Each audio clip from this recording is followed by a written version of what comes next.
You're listening to content developed by the GoPro Radio Network, the fastest growing network in the galaxy. GoPro Radio Network. Listen to the voices in your head. You're listening to content. The views and opinions expressed on GoPro Radio Network shows are solely those of the speakers and are not necessarily the views or opinions of GoPro Radio Network, Inc. or its affiliates. These broadcasts are provided on the understanding that they do not constitute professional advice or services. Individuals who speak on these broadcasts express their own opinions, experiences, and conclusions. GoPro Radio Networks and its affiliates do not necessarily endorse or oppose any particular opinion or conclusion discussed in these broadcasts.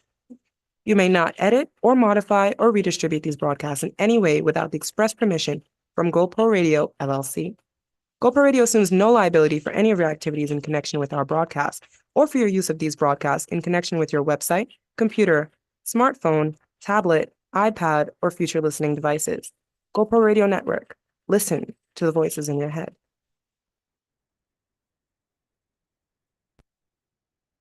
Neck pain. Back pain. Ouch! But now there's PillowMax, the new armrest pillow. PillowMax provides full arm and elbow support while driving. One size fits all. PillowMax is the perfect remedy for neck, low back, and trap pains while traveling in your car. I recommend the PillowMax to all my patients. PillowMax comes in black and white and has a machine washable cover. PillowMax is awesome. PillowMax. PillowMax. Available at retailers worldwide.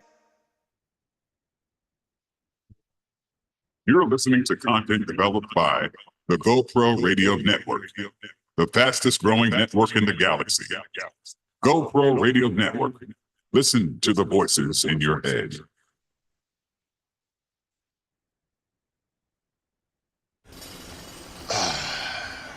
Hey, tell Kevin we need to redo this wall.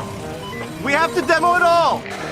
The electricians won't play ball. Redesign the hall? I'll tell Nathaniel. Material recall. Okie dokie. They're gonna fire Paul. What did I do? Make it 3 feet tall. Free meatballs? Fire directing run. Yeah, the pipe's too small. Recall. Hexagonal. Horizontal? Greg. We need to install A waterfall. Cool waterfall. Be on the same page at every stage with Autodesk Construction Cloud. Where's Paul?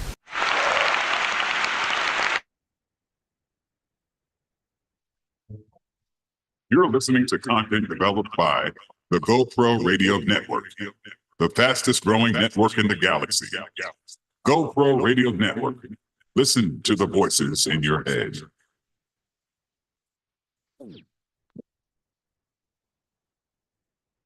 The following customized program is a production of Sonny B. Southerland Productions. All rights for the following program are reserved. Oh, yes, indeed. They are reserved. And I do have a right to free speech. So I just want to just state that. And my free speech might be anything that comes out my mouth, anything that's on my mind. Most of the time, that's the way I speak. That's the kind of neighborhood I was brought up in. I was raised in Harlem, the Bronx, Brooklyn, and Queens. So I got a mixture of New York City. And now I'm coming to you from Staten Island. So yes, I'm borough-wide, okay? And borough-wise.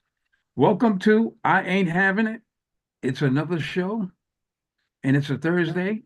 It's a week before Xmas. I don't call it that other thing. I call it Xmas because we're out there celebrating the old paganist holidays. Oh, man.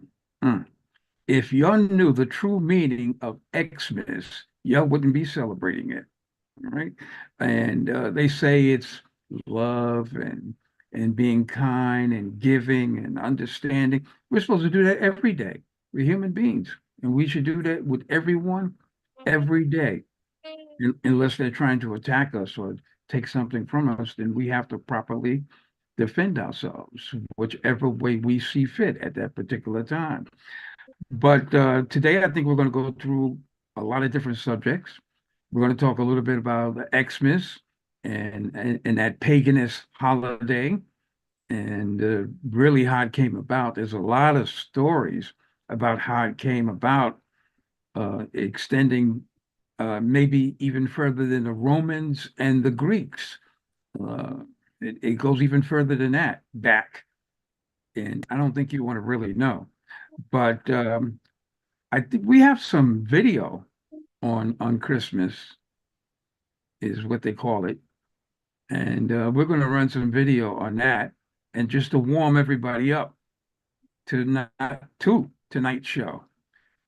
Oh man, I just hope that everybody is okay.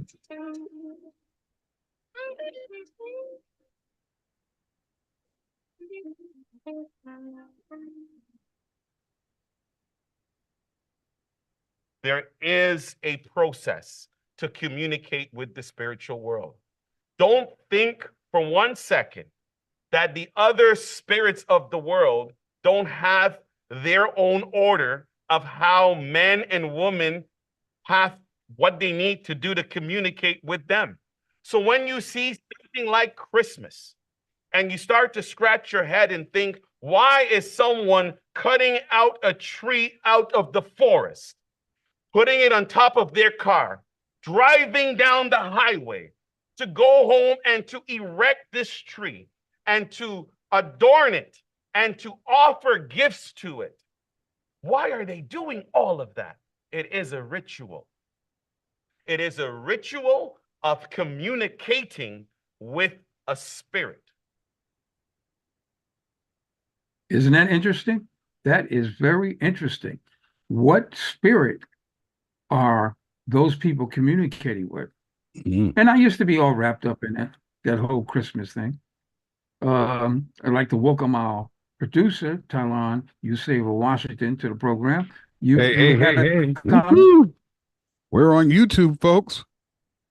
All right. Oh, welcome all our super YouTube excited viewers. about that. Yeah. Did you have a comment about the whole spiritual ritual of Xmas? I try to stay away from mystical, shooby-dooby stuff and mysticism. And, our people are just so, what do you call that? Attracted to, we have the worship gene big time. And so anything that there is a mystery about or something that's unknown, then you have the demagogues, you have the people who would definitely capitalize in manipulating or the manipulation of this mystique, to get people into their, pockets. They got a book to sell. Well, I'm going to explain to you what the real truth about Christmas, brother, and where it come from. And, join my group, sign this petition, hand you a flyer, So, I just think that there's a lot of things that we don't know the answers to. And I think in time, science will explain things that, we don't know, but definitely it's the commercialization of everything. He's talking about how, the forest is affected by it, chopping off a tree and putting ornaments on it. I mean, I think all those rituals, have power for the people that believe in it. That's interesting. So many people believe in it that they make a lot of this stuff come true just based on their beliefs and all the energy that they put into it. I mean, I remember when I used to run out and get toys for my kids. The next day, the toys were gone. They tore them up. My kids. I used to get gifts for my kids, and guess what? They used to play with the boxes. What is expensive? When we're buying things, we're saying things to ourselves that, corporations want us to say. Oh, whenever they're advertising, they're always saying, oh, you're going to feel good when you buy it. And they have the kids laughing and everybody's happy. And then they say, oh, I'm going to get that because I want that moment. And they don't see that you're spending the rest of the year paying down your debt. Paying for that moment. Gifts that you give or, that you're trying to share with people when, I like what this lady said on yesterday's show, shameless plug, Colored Only Cafe yesterday. was that the gift that we should give to each other is peace, redemption, happiness, forgiveness, and coming together and if you want to make something for somebody, use your own creativity. I think I'm all for that. Well, that sounds great. I like that idea. I like to welcome Lydia. I like to welcome Jacqueline Banner. She was on extremely early. She's on, I believe, the West Coast. She's on the West Coast. Yeah. She's on. Yeah, she's checking I us think out on the West LA Coast. County. And Lydia is somewhere in one of the boroughs. I think it's Queens, checking us out. Oh yeah, How the you Queen doing, is in Lydia? Queens. Oh, she's a Queens girl. Get Oh, out of here. hmm I was born in St. Albans, Queens. Get out She of said, "Oh, I here. know them girls in St. Albans. Woo! I got stories to tell." I still got empty space in my box. Son, Okay. remember when I had my motorcycle accident? Yes. I was visiting a girl, It tore you Andrea up. Reed. I was Tore you on my up. way to see her when I had that motorcycle accident. She lived in St. Albans. Wow. Amazing. Mhm. And welcoming Sheila. She's in Woo! Germany, joining us on Sheila. the other side of the world. Hi, good evening. How is the other side of the world looking to you, Sheila? Cold, sad. Yes, Yeah, it's very cold over cold. here too.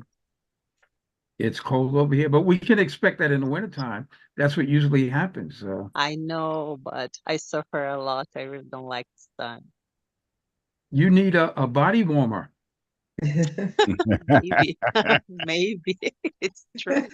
Also, all of you know what I mean. Yeah, I know. So Well, anyway, too, just so everyone know, this is a very special day. And it's interesting that we're kicking off our inaugural YouTube presentation of the I Inhabit It show on the 21st, which is the winter solstice, meaning, this is the longest night. We have the least sun on this day. And moving forward on this day, the days will get longer. I mean, we'll have more sunlight. So it's a time of transition. So it's really interesting that during this time of transition, we're kicking off this new program. So we're expecting great things for 2024. all right. And that's the producer of I Ain't Having It, and also a very influential member of the GoPro Radio Network.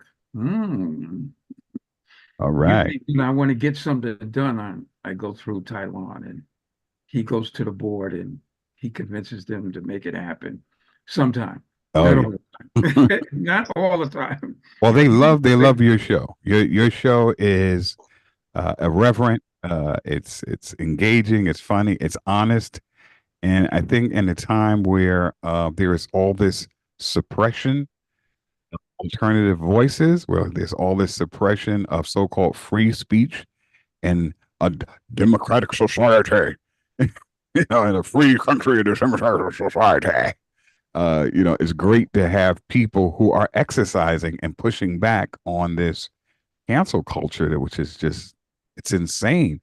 People are losing their jobs.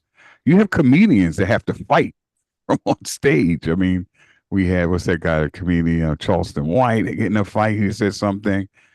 What's else? Oh, and don't forget the infamous Will Smith slapping of Chris Rock.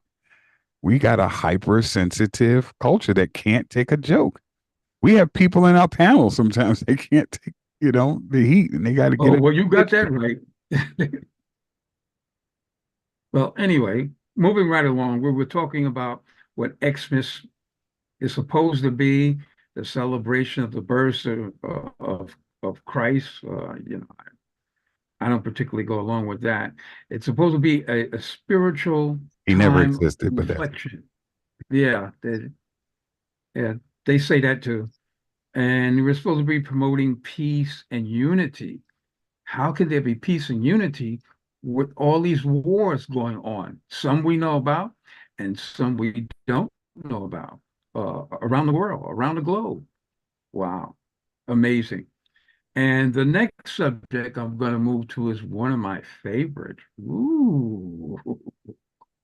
No, it's not relationships. We'll probably do that at the end of the program. It's about my good friend in heart and spirit, Donald J. Trump. Now, I want everybody to pay close attention to what's happening to him, because what's happening to him is what's been happening to us, poor folks, individuals, normal folks, average folks, however you want to classify yourself, and dealing with the system. The Democrats have been running the system their way because they've been getting paid from the system running their way. And it's been a terrible situation. Oh, Sonny, don't talk about the Democrats. They've been supporting Black folks for years. They've been pimping Black folks for years. Okay. The reason why there's so many of Black folks in jail is because of Democrats. Now, I don't know what year it was. I can't recall it off the top of my head, but it was President Carter. Was it President Carter? No. Who was after Carter? What's that other guy? The other clown. But anyway, whatever their name is, they enacted this act where they were putting people in jail. Say that again? You're speaking about Clinton? Clinton. Oh, yeah. The clown Clinton. And his wife put together this act that would put more people in jail and keep them longer. That's I'm right. like, oh man, forget about it. But anyway, President Trump, ex-President Trump, former President Trump, put in the first, what they call it, the first act law, where it would allow people that's been sitting in jail to have a chance to get out, to put in a petition to get out of jail. That's been in jail. Oh, yeah. In fact, my stepson was in jail, and he used that act to get out of jail. And he got out last year, I think around his birthday, March or April, around that time, yeah. And he had more time to serve on some foolish crime where he was railroaded by the democratic system that put him in jail. Okay. Well, it's interesting you said that, because right now, there's a bill in front of Governor Hochul that would provide access for people who've been wrongfully accused or wrongfully imprisoned, incarcerated, to prove their innocence. Right? It's not something. It's not a get out of jail free card. It's just allowing people to have redress. So they say, hey, wait a minute, I had, shoddy attorney or representation. As you know, when you don't have a lot of money, you get the worst attorneys who literally are preparing your case, or as they open up the file and the first thing that comes out, they just start spewing. Or that, there's some new evidence that has come to light. The people who have admitted to the crimes, robbery and murder and rape, and say, hey, I actually was the one who did it. And now they can be heard, and she won't sign it. And she's a Democrat. She's really hesitant to sign this bill that is just common sense. It shouldn't have anything to do with whether or not you're a Democrat or Republican, or just it should be more about you being a human being, a decent person who would not like to have not one single person who is innocent to spend one more moment, one more second in jail. Prison is a horrible place. It's not like on TV where they try to make it look cool. It's not a cool place. Your life is regimented.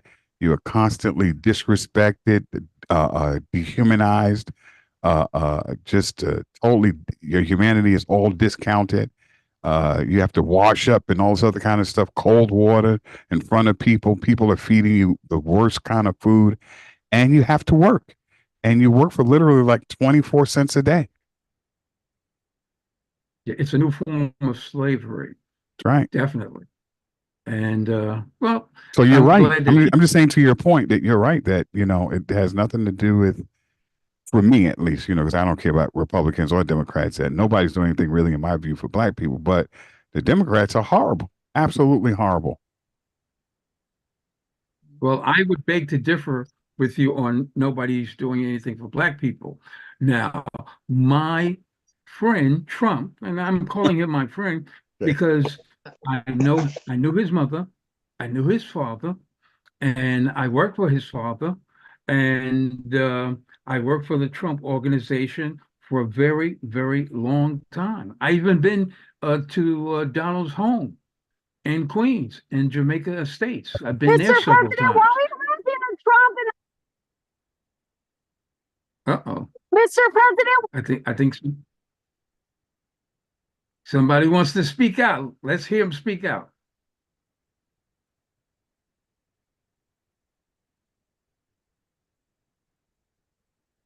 Well, I guess we'll hear him soon, but they were speaking out.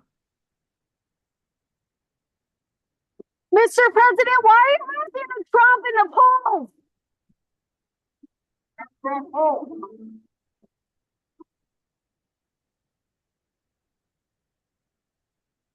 I didn't quite understand what they were saying, but one of the best presidents that we have had and we will have again is Donald Trump. He's a Republican, and Mr. the President, Democrats why have are you done nothing. President Trump in the polls? Sorry, it's like a delay. So like I just speaking and I hit it, it gets triggered. All right, but here's the small clip. Hold on. Mr. President, why are you Sorry about that.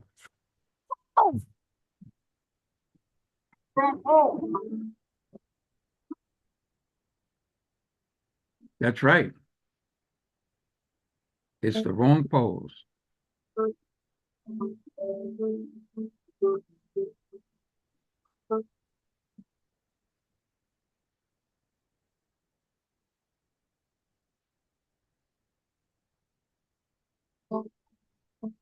If you're reading this, it says 41% of respondents under 30 favor Donald Trump. Okay.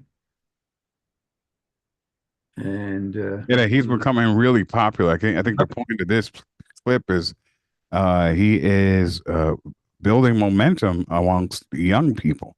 So he's overtaken Biden in terms of popularity. If the vote was, let's say, held today, more younger people would vote for him.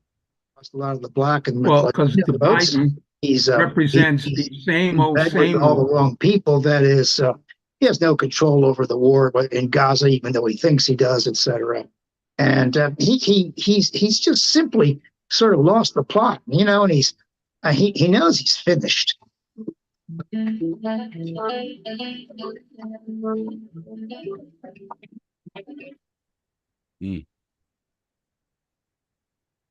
Yeah, he's definitely a done deal.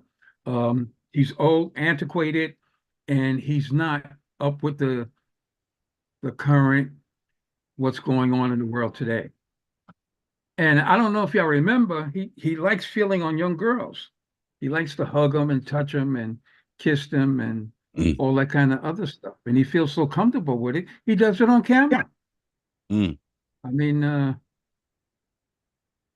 what was wrong with the people that put him in office? And I will say it wasn't the people that put him in office.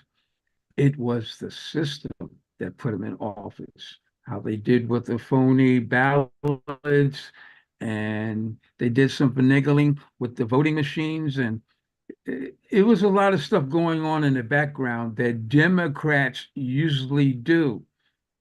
There are some good Democrats, but I don't know what they are right now. Because if you want to look at the so-called leaders that we were trained to look up to, like what's the name, Jesse Jackson?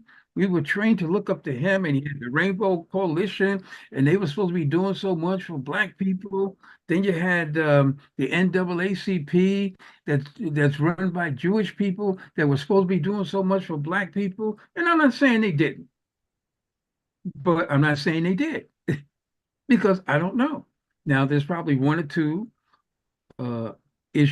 instances where they helped out some of our folks, but as a whole, they were probably getting funding, and where was the funding going? In their pockets, okay, because of their salary. These people work for these companies and they get these high salaries. Why can't ordinary people work for these companies and get high salaries? Companies, organizations, non-for-profits. Ah, it's a mess. It is a total mess. I ain't having it. Okay. I'm saying that Donald Trump is the man to vote for. His father gave me a job. Okay. And I didn't even qualify for the job. I used to be a delinquency rent collector. I've been to all the Trump buildings in Queens, a few in Manhattan, mostly in Brooklyn, and even was invited to collect in Atlantic City, and done such a good job that he gave me full control of Patio Gardens, a two-building complex, 580 and 590 Flatbush in Brooklyn.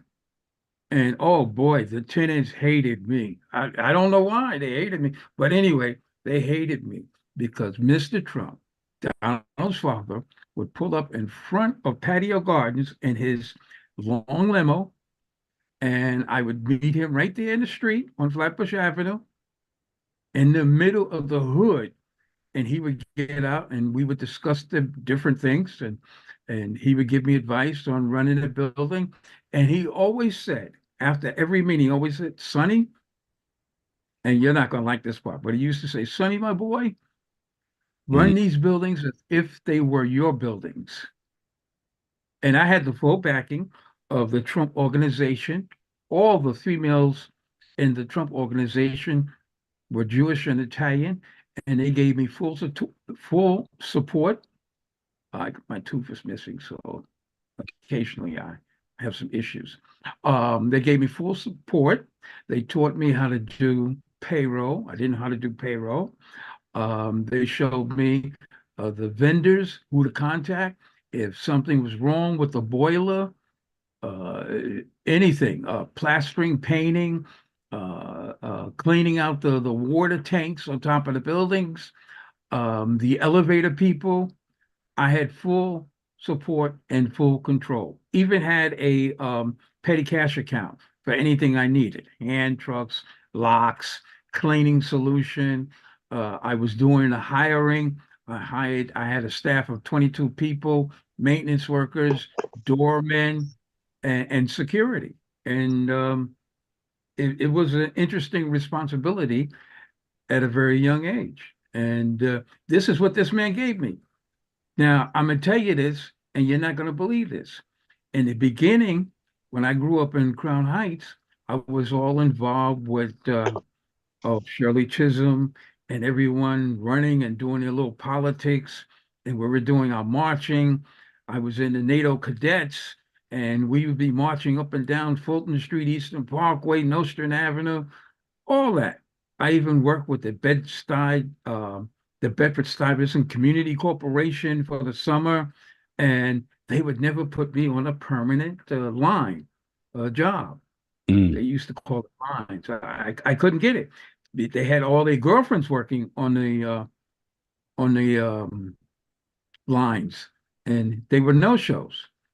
So that was that situation.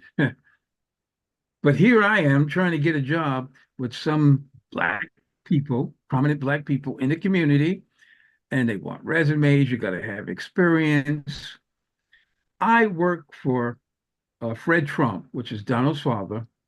I didn't have to fill out no application. There was no background check. There was no fingerprints. There was nothing. He said, you want the job? I want you to work for me. I like the way you handle yourself. And that was it. It was a done deal. It was like magic the way it happened. So now here, everybody I talk to, they're influenced by the media, and the media tells them that Donald Trump is a racist. I know he's not a racist. I used to see him in the office all the time, and he spoke every single time. He didn't snudge his nose up like, oh, I'm rich, you're not. It wasn't that kind of situation, not at all. So whatever you hear and see, the media tries to put out to you to program you against him It's not true. I can tell you it's not true because this went on for years that I would see him. And I can say that I knew him very well. I knew his personality very well.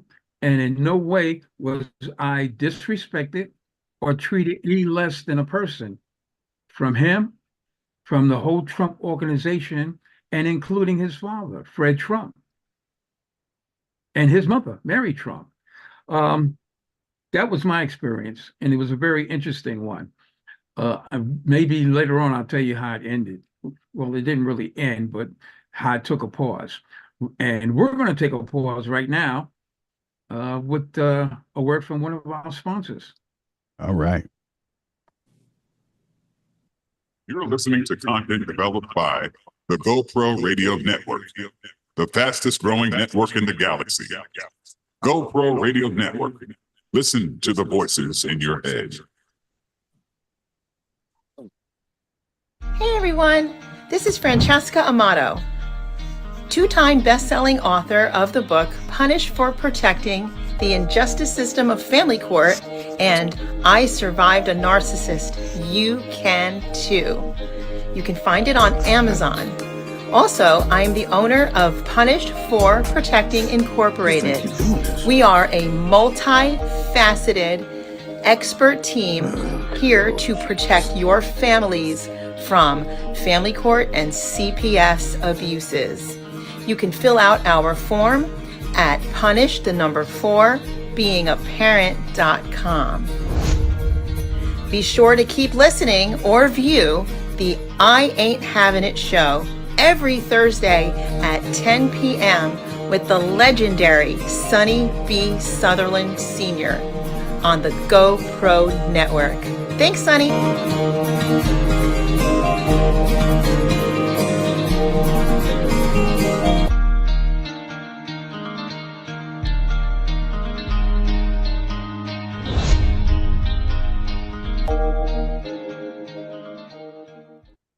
The views and opinions expressed on GoPro Radio Network shows are solely those of the speakers and are not necessarily the views or opinions of GoPro Radio Network, Inc. or its affiliates. These broadcasts are provided on the understanding that they do not constitute professional advice or services. Individuals who speak on these broadcasts express their own opinions, experiences, and conclusions. GoPro Radio Networks and its affiliates do not necessarily endorse or oppose any particular opinion or conclusion discussed in these broadcasts. You may not edit or modify or redistribute these broadcasts in any way without the express permission from GoPro Radio, LLC. GoPro Radio assumes no liability for any of your activities in connection with our broadcast or for your use of these broadcasts in connection with your website, computer, smartphone, tablet, iPad, or future listening devices. GoPro Radio Network. Listen to the voices in your head.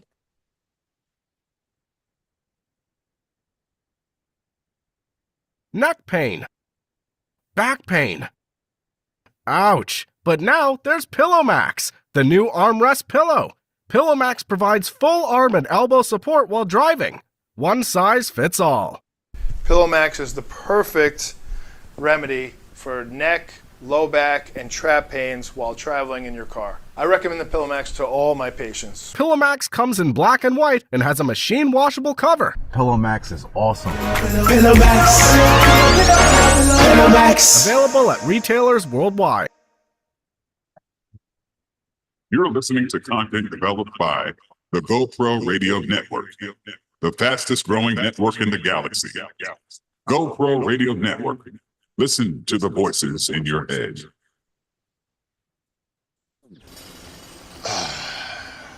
Hey, tell Kevin we need to redo this wall. We have to demo it all. The electricians won't play ball. Redesign the hall? I'll tell Nathaniel. Material recall. Okie dokie. They're gonna fire Paul. What did I do? Make it 3 feet tall. 3 meatballs? Fire directing rod. Yeah, the pipe's too small. Recall. Hexagonal. Horizontal? Greg! We need to install A waterfall. Cool waterfall. Be on the same page at every stage with Autodesk Construction Cloud. Where's Paul?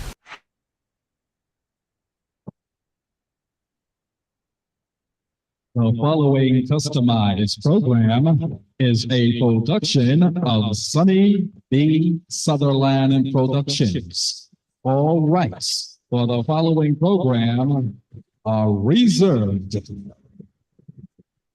Oh, yes, they are. And I do retain the right of free speech. And you know what that means? We're all adults. I will say whatever comes to my mind. I try to give it some respect, and then sometimes I don't. But I have my two daughters on. I like to welcome Venus Southerland and Elizabeth Felix. They're on, so I have to act responsibly. Ooh. But they know how I am. They know I'm out of control. I like to welcome Dream, welcoming Kathleen Blanco, and welcoming Mr. Dr. Ron C. Osborne Williams. And he's very knowledgeable in terms of people. And I think at one show he was psychoanalyzing me. I wonder what he wrote down in his notes about who is this character think he is. But anyway, everybody draws their own conclusion. I used to be a DJ, and I was in a booth, a room, whatever you want to call it, with a big glass window, and people used to come by and say all kind of things. So it don't even bother me, okay? Because I ain't having it. And that's the base of the show. I'm not having it. Hey, people have their own opinion, and that's their business. It's like it's the way of life. Take it or leave it. Right now, I'm not taking it, and I ain't having it. Okay, we were talking about Christmas and all that foolishness and what it meant to a lot of No, you were people talking that about Trump. religiously. You were saying Trump. I know, but I got a question. Okay, but first I all want to right, say, all right, go ahead. no, go ahead. Go. What were you saying? No, I was going to say that we started out talking about Xmas and what it's supposed to mean and how it doesn't really mean anything, and how we are celebrating our former slave masters' holidays. Why did we take on that? I don't know why we took on that when we, as spiritual people, gave up our spirituality to celebrate the former slave masters' holiday. That's all I wanted to say with that. What you got to say, Mr. Washington? He's the producer. Okay, What you got so I just want because I heard your endorsement of Donald Trump, and you know what, if somebody has done something for you, I can understand people supporting people that have done something for them. So I can't. I mean, you had a sound like a very prominent and prestigious job at a very young age, and I know you're doing a lot of things for a lot of people, and he opened up some doors for you and he helped you out. And so that, to me, that support is rational. It makes sense, because politics is about resources, right?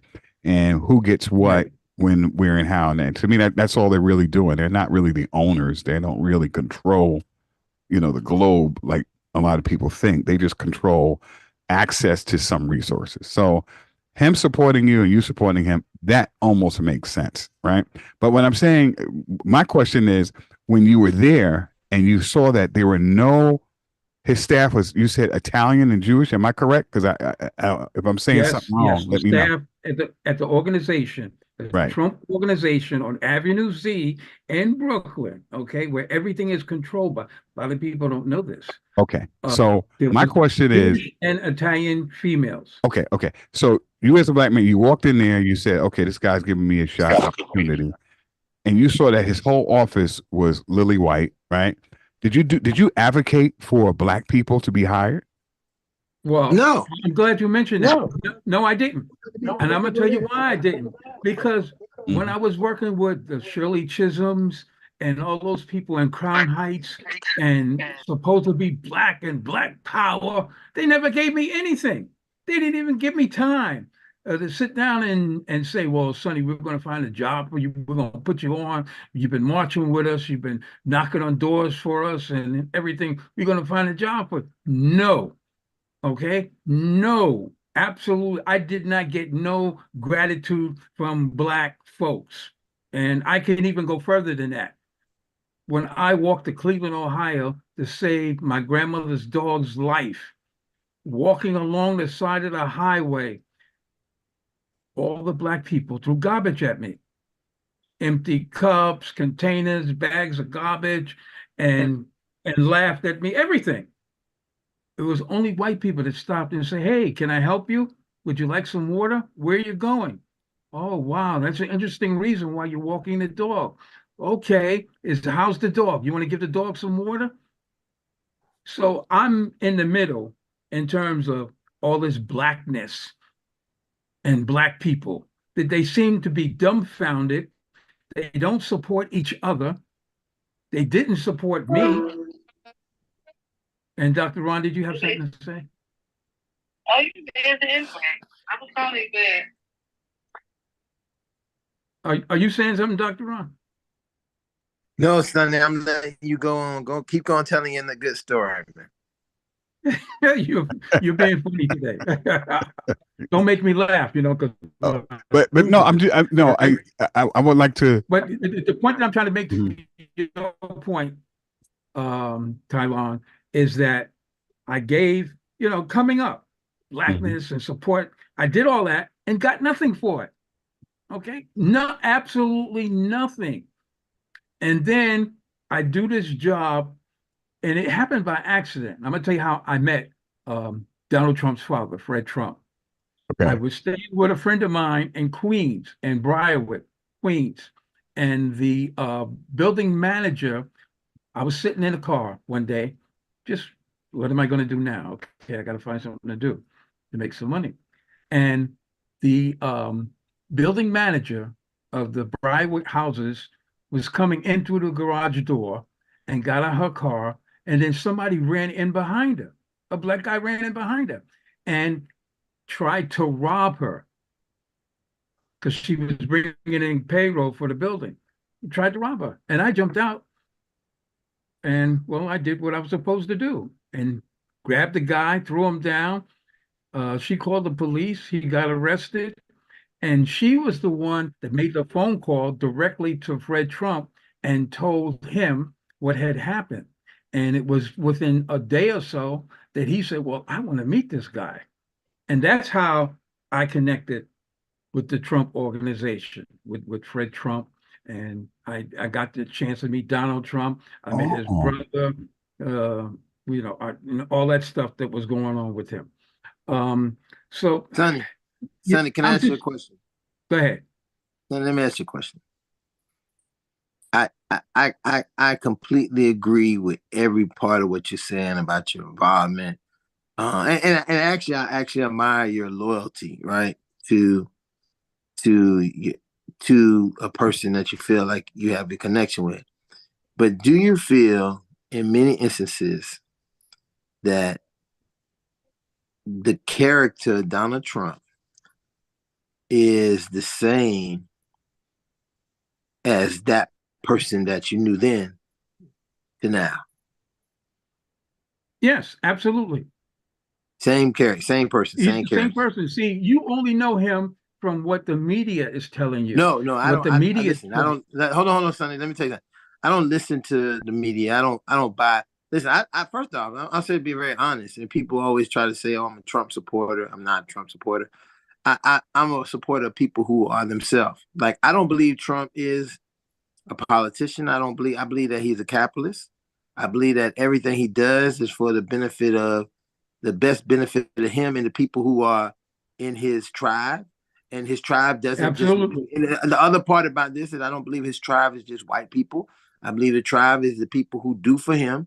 He's a quick pro person. That if you are down and you do for me, you get done for me, I'll do for you.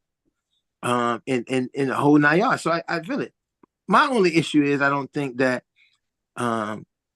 in many instances that he really even planned to become the president. I think that he had planned to use the idea of becoming president as leverage to get another quick pro with NBCs, to give him another Apprentice and some more shows that he wanted. And the president's thing kind of worked out. And the dumbass politicians that we have fail because politicians want people to like them. Politicians tell you lies to get you on your side. And Donald Trump is not that. He's not a politician to me. He's not. Because he doesn't do anything to make people like him. He doesn't tell people lies. He tells lies, but he doesn't tell lies to get you to go along with his shit. He tells you lies because it's what's in the best benefit of him. You know, and if you are beneficial to him, you on the team, you go with him. And if you're not, your ass is, hey, you out of here, Sam. Get you out of here. I'll sacrifice you just like I sacrificed a piece of chicken at Kentucky Fried Chicken. So, you know, I hear you. I see it. But but Sonny, you know you face a monsoon of challengers and people who and again, I feel that there's a lot of people who hate Donald Trump who have no reason to hate him, right? They only hate him because somebody told them to, you know. And I agree with that 100%. I hear people talking about, oh, I hate Donald Trump, and you know, the first thing I ask them, I say, hey, do you love Obama, don't you? Oh yes, I love him. Okay. And so when they love say somebody that tried to bring homosexuality to Africa. Okay. I didn't say that. Listen, I didn't say that. Sonny, do not listen. I'm just Sonny, let me finish, but don't be adding stuff to what I'm saying, Sonny, because people say that I said Obama. You said it. I'm just saying that in many instances, people are sheep who are herded to what people need to herd them to. So a large majority, and again, there's a lot of people who do support Donald Trump who really don't know Donald Trump. They support him because they've been told to support Donald Trump. Just like the people have been told to hate Donald Trump. You know, we and many, you know, I think that we are like a bunch of sheep. Yes. And it takes a couple, and we have what are the shepherds shepherding us around and telling us what to like and what not to like and who we should like and why we should like them. You know, all these things. So, you know, sometimes I know they give you a hard way to go, Sonny. But I definitely hear and understand and see some of the points you make because of my way of looking at things being very unbiased about situations. And I don't have a bias. It's very clear that I appreciate that, Dr. Ron. But it's a little bit more than that. And maybe you can kind of do something professionally and make it sound understandable, because I don't understand it. And I started to tell the story before you jumped in, that my young life with the marching and protesting and working with the political thing that was going on in Crown Heights, because Crown Heights was like the center, was Crown Heights and Bed-Stuy. They were kind of like together with the Shirley Chisholms, the Alvin Van, and most recently the Clarence Normans. You know, I work with all those people. I did not get a job because of this one incident where I protected one of the Trump's property managers.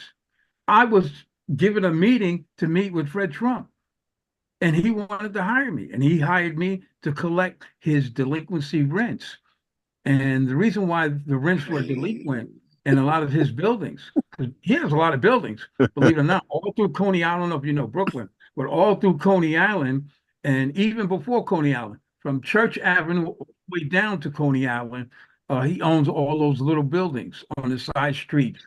Rudy Road, Red Rudy Road, Rugby Road, Westminster Road, Argyle Road, all along those side streets, there's buildings that is owned by the Trump organization. And I collected in every one of those buildings. And the reason why the rents were delinquent, because the superintendents of the buildings were not providing services to the tenants. So the tenants did the smart thing. They withheld their rent. So when I went in and realized what it was, I was almost like a troubleshooter, because Fred Trump told me, hey, these attorneys that I have in court, like my partners, they're getting 1/3 of everything, if not more. And I want to stop it. So yeah, I want you to go in there and be my mobster enforcer, my big black. It wasn't enforcer. even, it wasn't like that. Yeah. even though Fred Trump used to tell me, well, Sonny, smile, because when you don't smile, people get the wrong impression. So try to smile more. When I went in there, what I would do was try to solve the problems that the tenants were having in terms of the repairs and different things. A lot of the buildings had garages under them and the leaks on their car and stuff like that. And I would get the superintendents, because I had that authority, to do what they were supposed to do. And once the tenant was happy, they happily paid their rent. It was no problem. And I took a lot of cases Did you get any out of people? court. Sonny, who did you hang over the balcony? Told him that your office hours is from 9 to 5. No, I never hung nobody over the balcony. You mixing me up with Michael Jackson. Michael Jackson hung his baby over the balcony. No, Sonny. Let me give you the reference that I'm using. Let me give you. No, not Suge Knight. The movie from the 5 Heartbeats. There's an actor, and kind of you favor him a little bit. His name Big Red. Well, I didn't see that part of the movie. See, I need to talk to you, Big Red. And Big Red said my office hours are 9 to 5, and he hung the man over the balcony. You look a little bit like him too, Sonny. So I don't know. Back in the day, you might have been hanging people over the balcony. No, I absolutely did not. The point that I'm trying to get to is that even though I was solving the problems between the tenant, the super, and the Trump organization, okay, because I was getting their money, bringing a delinquent building back up to its current status, solving the issues that a lot of tenants were having, taking a lot of cases out of court unnecessarily, because court is just a money-sucking parasite. And Fred Trump realized that. And once he explained it to me, I was able to put together, along with a very good friend of mine, Leroy Watson, put together a technique to get Mr. Trump paid his money. Even with dealing with one-shot deals, where people that couldn't afford to come up with the back rent, we helped them get one-shot deals.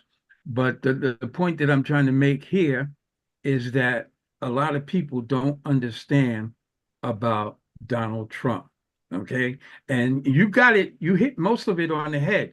But the media has been programming people to think that the Democrats are for them. The Democrats are not for them. The Democrats have been using people. I was part of the Democratic Party, and I was used and abused and never got compensation for it. When I went to the Trump organization, everything was beautiful. I mean, there were some pitfalls in the beginning because I wasn't trained to deal with that type of situation, but I was assisted by the people in the office. Well, this is what you do. This is how you resolve this issue. We had one guy that was working for me. He didn't have a Social Security number. In fact, he was from some island, and I don't know how he got the job, but he was working and he didn't have a Social Security card. And eventually I had to fire him because that's just the way it went. And he was the one that was trying to sabotage me. Now, in addition to that a lot of the tenants in patio gardens didn't even like me because they thought, oh, here's this black guy who's a friend with the white man, Fred Trump, and he think he got all that. I didn't have no gold chain around my neck. I didn't have no rings on my finger. I had a beat up van that I was allowed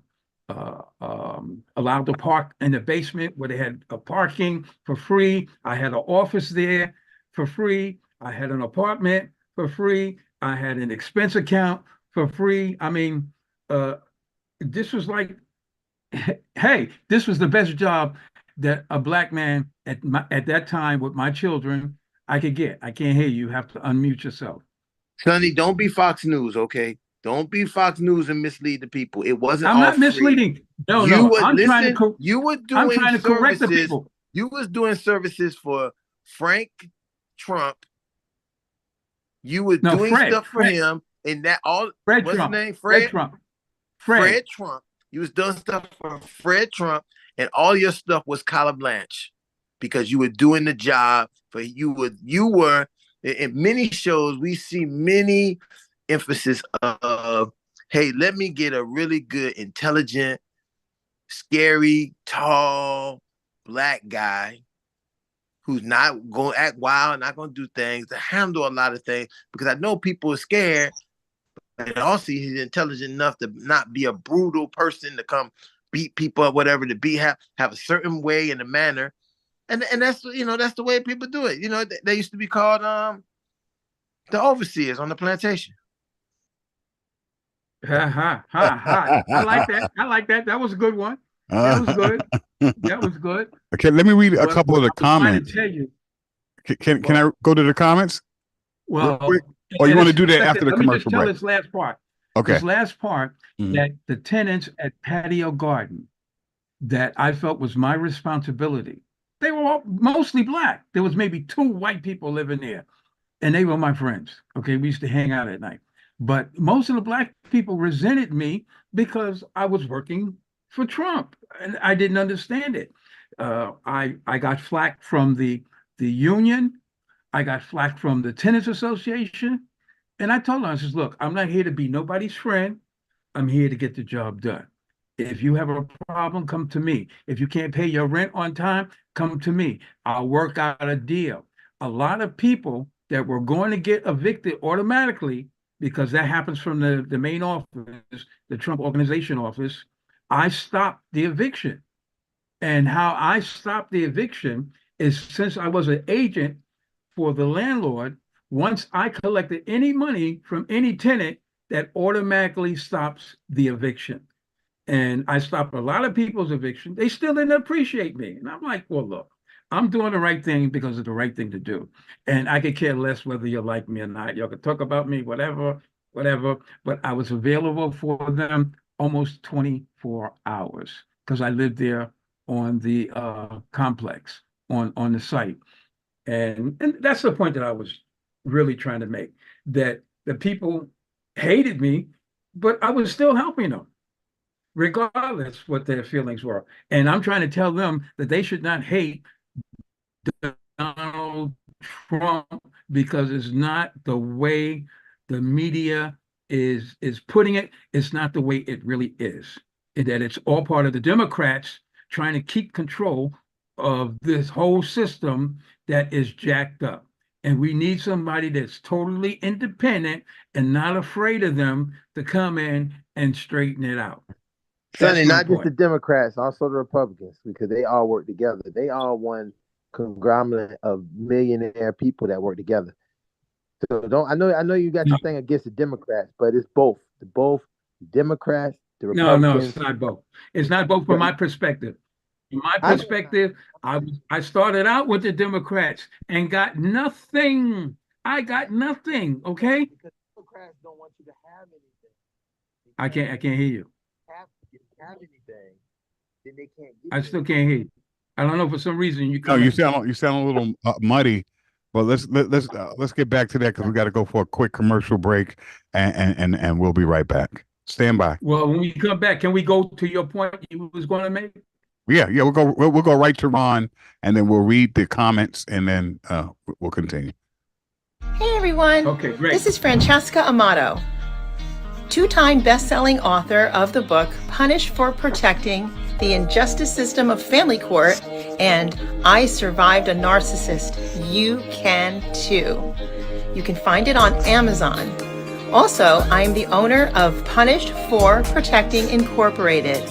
We are a multi-faceted expert team here to protect your families from family court and CPS abuses.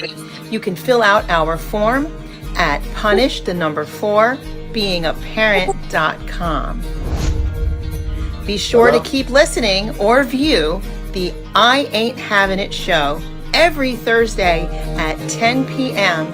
with the legendary Sonny B. Southerland Sr. on the GoPro Network. Thanks, Sonny.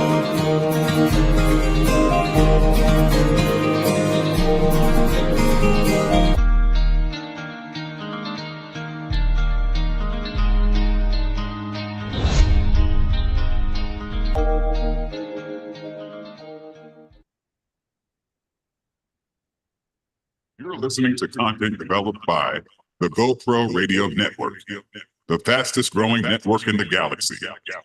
GoPro Radio Network. Listen to the voices in your head.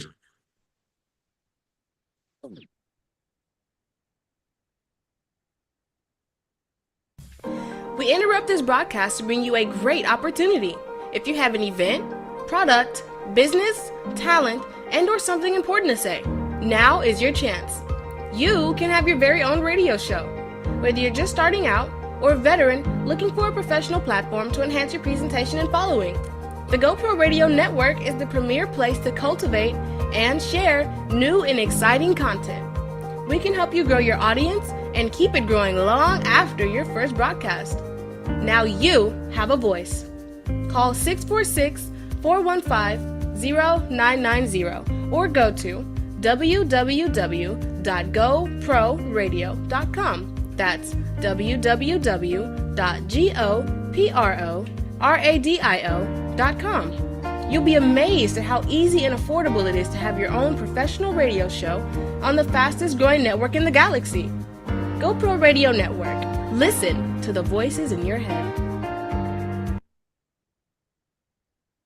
The views and opinions expressed on GoPro Radio Network shows are solely those of the speakers and are not necessarily the views or opinions of GoPro Radio Network Inc. or its affiliates.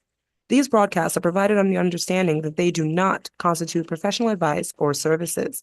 Individuals who speak on these broadcasts express their own opinions, experiences, and conclusions. GoPro Radio Networks and its affiliates do not necessarily endorse or oppose any particular opinion or conclusion discussed in these broadcasts. You may not edit or modify or redistribute these broadcasts in any way without the express permission from GoPro Radio, LLC. GoPro Radio assumes no liability for any of your activities in connection with our broadcast or for your use of these broadcasts in connection with your website, computer, smartphone, tablet, iPad, or future listening devices. GoPro Radio Network. Listen to the voices in your head. Neck pain. Back pain. Ouch. But now there's PillowMax, the new armrest pillow. PillowMax provides full arm and elbow support while driving. One size fits all. PillowMax is the perfect remedy for neck, low back, and trap pains while traveling in your car. I recommend the PillowMax to all my patients. PillowMax comes in black and white and has a machine washable cover. PillowMax is awesome. PillowMax. Available at retailers worldwide. You're listening to content developed by the GoPro Radio Network, the fastest growing network in the galaxy. GoPro Radio Network. Listen to the voices in your head.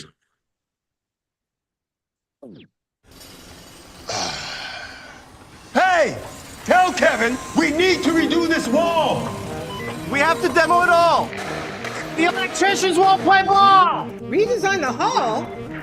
I'll tell Nathaniel. Material recall. Okie dokie. They're gonna fire Paul. What did I do? Make it 3 feet tall. 3 meatballs? Fire directing rod. Yeah, the pipe's too small. Recall. Hexagonal. Horizontal? Greg! We need to install A waterfall. Cool waterfall. Be on the same page at every stage with Autodesk Construction Cloud. Where's Paul?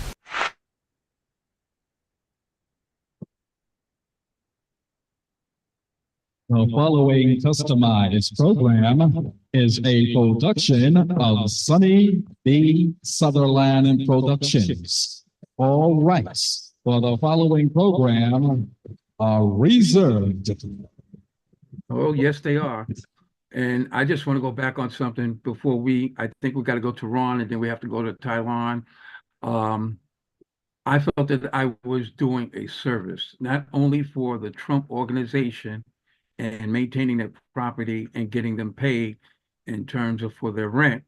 I was helping the people that didn't have the money and was going to get put out by referring them to Department of Social Services so they could get that one-shot deal, which would give them a chance to get back on their feet.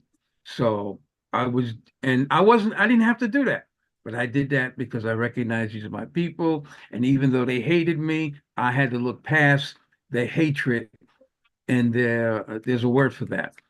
And the despise or demise for me to handle the business.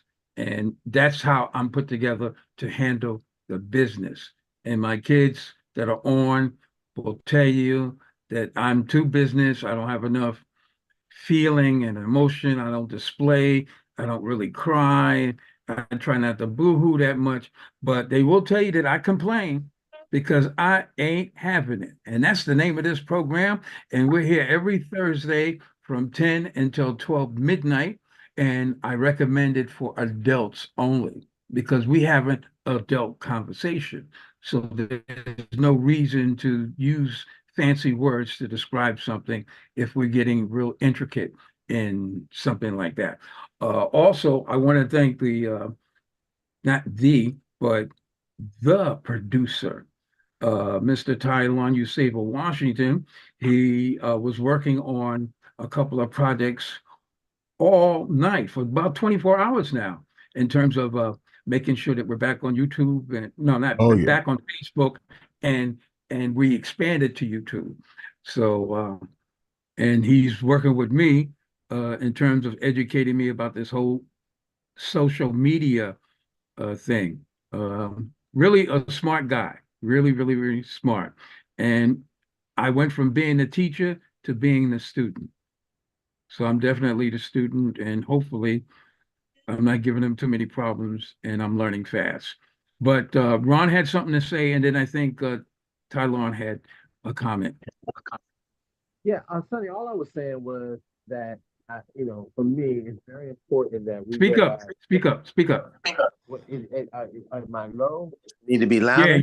Yeah, you're getting That's better. That's better. You got loud. Okay. The one thing that I just wanted to say is that, Sonny, I know you're saying that the Democrats but to me, both the Democrats and Republicans are a gang together. And I know that in many instances that you may, and I understand what you're saying that, the Democrats did what they did, but you got to understand why the Democrats do what they do and the Republicans do what they do. The Democrats do what they do because they need us to always feel the need for them. They're not going to put us on. They're not going to put us in place because then we wouldn't need them. The Republicans will always say, hey, I want to put you on and put you in place, but they're really not going to put you in they're going to put you in a place, but the place is going to be so awkward that you won't ever be able to really even connect with your people because of the ostracized manner of just the idea that you would be a Black Republican. And so it's one of these things where you find yourself, we really need to establish our own party. We need to establish the Black Well, that's the ultimate. That's the ultimate. And I agree with all what you're saying, except with the fact is I had to go with who was treating me correctly. Right. I agree. Okay. They do. I have seen with my own two eyes that the Republicans treat the Black people that they're associated with really, really good. And because the Republicans need those Black people so they don't be looked at, they need them. I mean, they're going to treat you good. But to me, Ron and Sonny, I think we're confusing charity with policy, right? Somebody can say, hey, I'm going to put two or three people on, but it's not a policy. And this is what I was getting to when I asked you, well, did you, say, hey, wait a minute, a lot of the tenants are, Black folks from the islands, whatever case. Do you think maybe you should have that kind of representation up here in the office if the office is all white, and so to become almost an advocate so that can really transform lives as opposed to just I guess the idea of, hey, I got put on, they looked out for me, which is good. Like I said, I feel like Rondo, if somebody do something for you, I think people should be loyal and loyal to the people who look out for them. You look out for me. Right, but can I say something? But we can't make that into a broader policy or a broader extension because we have to understand that helps you and the people who happen to be in your circle, your family, right? Your friends, you're able to do certain things for. But we have an entire community of people who don't have access to the Trumps or weren't given but the people, the entire community is not in tune. They rather be a hater than be someone that is trying to get put on. And at the time, there was nobody that I knew that I could put on because they were too busy hating. Okay. So, there's a lot of people who can, provide you have a time. Like mentorship is huge, but it wasn't called mentorship till recently. And I think it's because, a lot of people say, hey, this is something else we can make a business. We can make a commodity out of mentorship. So that's why now we have mentors and coaches and all this other kind of stuff, because then you can pay or you can get some of that poverty pimp money into your program and that whole kind of thing. But the reality is that, we're not in danger of having no one that we can't mentor, somebody we see in the street, somebody that we saw that we could say, hey, let me show you what I'm doing, so I can. I think But you're saying people in the street, and when I was in that position, I was saving people that was living in the building and other buildings that were in court. Right. I was assisting those type of people. Oh no, I hear that. I think that was dope. I think you helped a lot. I was assisting. They resented me still Sonny, because I had to. I know you help a lot of people. I've seen you all day, every day help people. That's just your nature, right? But people who are able to capitalize off of your nature because they're in a position can also at the same time invoke policy, as opposed to let's pick one or two Negroes that we like or black folks, so that we can, as a PR or as the token, as a and say, hey, this is you can't say we don't have no black person. There's Sonny. You know what I'm saying? You're not understanding me. At that time, there were no darkies that were even a candidate because they had so much hatred and resentment. That's what I'm trying to explain to you. If there were, and I knew them, I would have put them on. And I did put on the ones that worked under me at Patio Gardens. I hired people out of jail and gave them jobs. Oh, so you did. They could get out of jail. But that's my point. I mean, I think when you said you help people, and there's always people. My thing is when I hear people say there's no black people, there's none of these sisters, none of these brothers. Every time I hear none, I'm like, where you looking? Because there's a lot of folks out here who really are looking for and seeking guidance, opportunities, people who's going to spend time. Yeah, but all that, some skills and stuff like that. And you said that you did that with the people from jail. But it's not the reality. It's not the reality. The people that were coming around with the jail. The guy that got it. I can't think of a person who comes out of jail, have nowhere to go, and you gave them an opportunity. I think that was great. Yeah, and I could name some names, but I'll leave them alone because they're not doing that. They didn't reciprocate. Now they're in a position to reciprocate, and they didn't. But what I'm trying to say to you, that there's a culture going on, and the culture is that when a black person is connected to somebody that is extremely rich and powerful, there's resentment. No matter what you say to them, how you try to mentor them, and how you try to do this for them, is a resentment. There's a jealousy. It's hard to explain, but no, I know what I'm saying. I think we understand that mentality. We talk about that, Willie Lynch, all that. But then there's also, when we look at things like in terms of teams, right, Sonny? On one hand, you got them and us, right? And somebody's hanging out with the with the thems. You're not going to say, oh, okay, this guy must be cool or whatever. Okay, you're going to look at somebody that's like on the other side, of it. You can't be like, no, look, guys, I'm a house Negro. I'm going to put some food on the side. People ain't going to trust that food. It's just the nature of people having the us and them mentality. But anyway, let's read a couple of comments. Sheila said, I genuinely understand what Sonny says about Trump on his private level, but in my humble opinion, white folks are in a position to do charity. Yeah, I mentioned there are white rich Democrats that do the same for their black or POC. It says also the policy is they control everything. Blacks don't control anything and attack each other to get the leftovers. It is the logic of the plantation. plantation mentality. Some will be the house Negroes, and others will be in the field. Let's see. Kathleen said Trump was for the death penalty for the Central Park Five. Oh yeah, at least that is what was shown on the public media world. Also, he was responsible for racial discrimination for housing in 1973. This is a question: is this true? And then there's a NPR article that's attached that said decades-old housing discrimination case plagued Donald Trump, and they have Donald Trump next to Ed Koch, Hugh Carey was there, and they were talking about urban development and the statistics that said that Donald Trump was he was accused of. Sheila Morris worked on the racial tests, said that in the case, a black man in search of an apartment in Brooklyn, 1972, saw a sign on the building's apartment for rent. He met with the superintendent, and the superintendent said, "I'm sorry, but the apartment is rented. It's gone."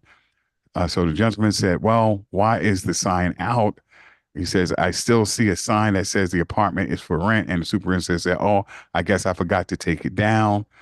They did an investigation and found out the apartment was available, and that this was just one of the forms in which the Trump management would exclude black folks from having access to apartments. And so, but there's a whole article. Well, how long Sonny told you why? Cause they had to send Sonny over there to get the rent, so they ain't want no more to come over there to stay. Well, that was part of the problem, that a lot of black people that I dealt with that were tenants felt like, oh, he's rich. The Trump organization's rich. They can afford it. They're not going to miss my 1, 2, 3, 4, 5, 6 months rent. Some tenants told me that. And I said, well, unfortunately, that's not the law. The law is that you have to pay for your occupancy of the premises.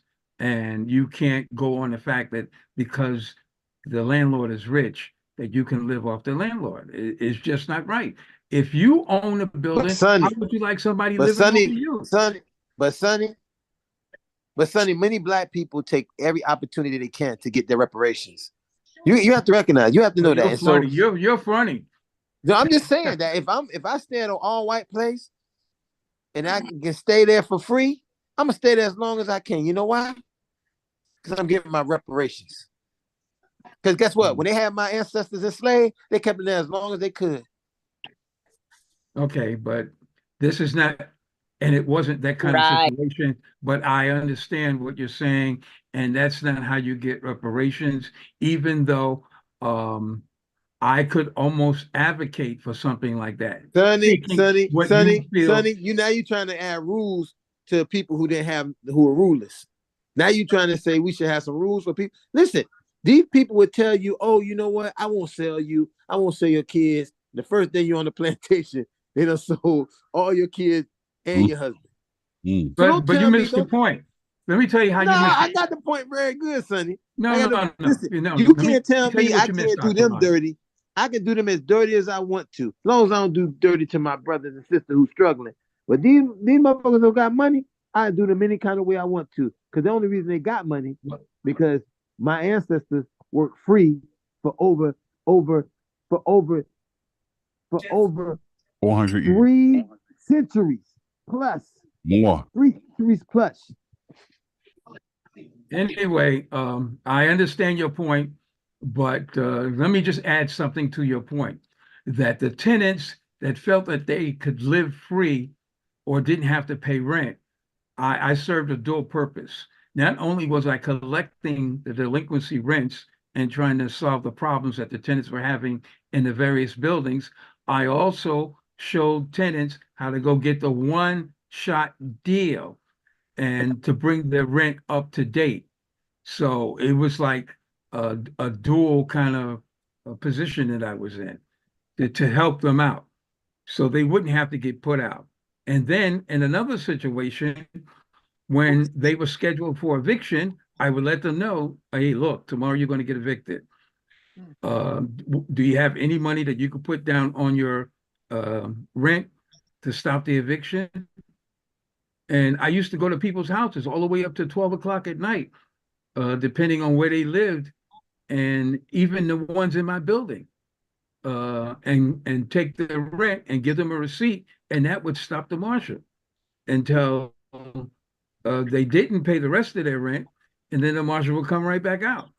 But I felt I was doing them a service. You may not think that, but I felt I was doing them a service. They were getting more from me than they got from the office, because the office was pretty cut and dry. You don't pay your rent, we set you up for a court. In court, if you don't show up, we get a judgment against you, and we order the marshal. The marshal comes out, and you get evicted. You get put out, and your stuff goes into storage, and that's how they ran their business. And I came in and I added a different dynamic to the business, where the landlord was happy and the tenant got some type of relief and got stress relief from them. So I felt at that time that that's what I was doing. And I didn't even know how to do that. And this was something entirely new. I was in the basement working on big giant boilers about 1/4 the size of an airplane, to make sure that they have heat in the morning and they could take hot showers and all kind of stuff. So it was an experience. But getting back to my point, the media has portrayed Trump as being a racist and this or that, a dictator, or this or that. He's a strong individual. He's not a stupid individual, even though I question the people that were around him when he was president weren't the right kind of people. And I think that's where he made his mistake, having the wrong kind of people around him when he was president. And I hope that this time when he becomes president, he has the right kind of people around him. This is the I Ain't Having It. And I'd like to welcome everybody to the program. We're here every Thursday from 10 until 12 midnight.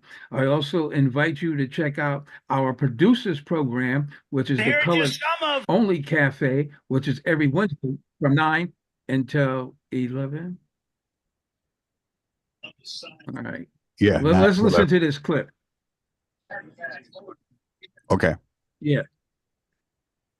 Here are just some of what we will do when we become the 47th president of the United States. Before I even arrive at the Oval Office, shortly after I win the presidency, I will have the horrible war between Russia and Ukraine settled. Look, that's a war that would have never taken place. Putin would have never done it. The United States must also build a state-of-the-art missile defense shield. We will once again protect our own people with our own missile defense system capable of blasting China, Russia, Iranian missiles out of the sky. And we will, in addition, have offensive weapons that will be second to none. Americans deserve an Iron Dome, and that's what we're going to have. We're going to have an Iron Dome around our... They're scared shitless, people. I'm telling you right now. People are scared shitless in other countries. If President Trump becomes president again, those countries are going to have to pay for what they did wrong while Biden was in office. Payback's coming, and you guys better watch out. This guy ain't messing around. He don't have to come back.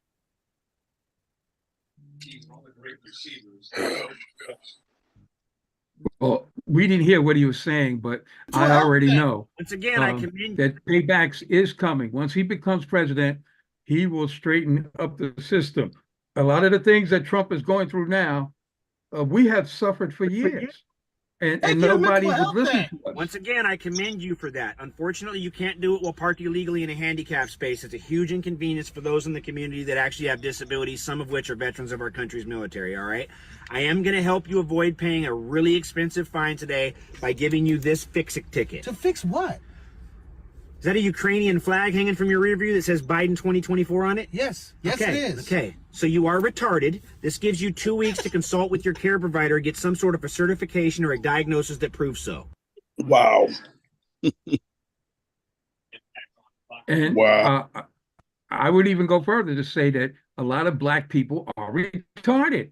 They keep voting. They just go into the booth, and we had a clip on that. I don't know where it is, but we had a clip on that. They just go into the booth, and because they're told to vote Democrat, they vote Democrat. Now, I can go down the line. Let's talk about Jesse Jackson. What did he do for black folks with his Rainbow Coalition? Okay. Jesse Jackson was shaking down big corporations for money. And if they didn't pay him, he would protest. And he would get people to stop buying their product or service, whatever. So he was that was a shakedown. I know somebody in Brooklyn that's still doing that. I won't mention their name because we're supposed to be friends. And now, what about Al Sharptongue, as some people call him? I remember when he used to stand on a milk crate in Harlem and preach to people alongside of the Israelites. Okay, I remember those days when he weighed about 300 pounds and had his hair all done, all nice and everything. And now he is in the White House practically.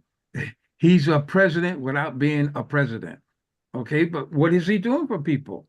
Oh, yeah, he shows up after the fact, after somebody's been shot and killed by the cops or someone else. He shows up and he's in front of the camera, and he's a poverty pimp, and he's pimping our tragic situations instead of putting in laws that are providing funding for the small nonprofits across this country. He put himself in a good position. Him and his daughters are fine. They're millionaires, and nobody's saying nothing about that. Black people need to wake up. All of y'all need to wake up. The fact that this country, that Biden, the current president, is sending all our reparations money to Ukraine, to Israel, to Iran, to all these countries that we know nothing about. They're sending this is our taxpayers' money. This is our reparations going to other people to enhance wars, enhance other people's lives. What about our people here? And this is what should be the priority. Our people here. We need to wake up.